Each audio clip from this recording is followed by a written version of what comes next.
Initial setup of your laptop. After configuring your country and language, you'll find yourself on a screen similar to this one where you'll need to review the license agreement. Once you've verified that everything is okay with the license agreement, click Accept. Now, assign a name to the device and click Next.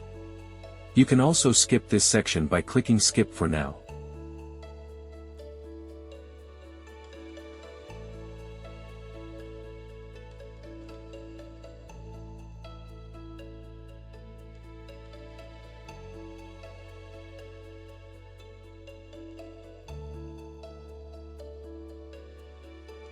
After a short wait, you'll be asked to sign in to your Microsoft account.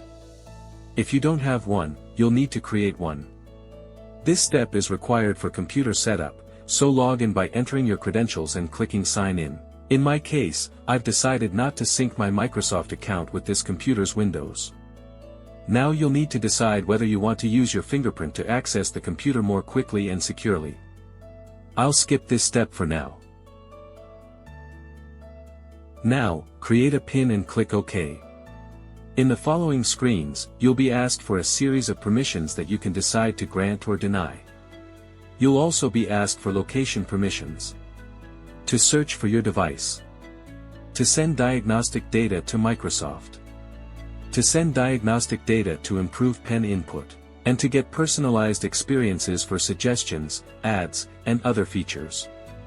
Now personalize your experience by selecting all the ways you plan to use your device.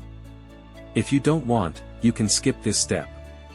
If you want, on this screen you can connect your phone to your computer so you can use it on your laptop. We'll skip the screen about Microsoft 365. We'll purchase it later in a subsequent tutorial. We'll also decline the request to increase your web storage space. Alright, setup is complete.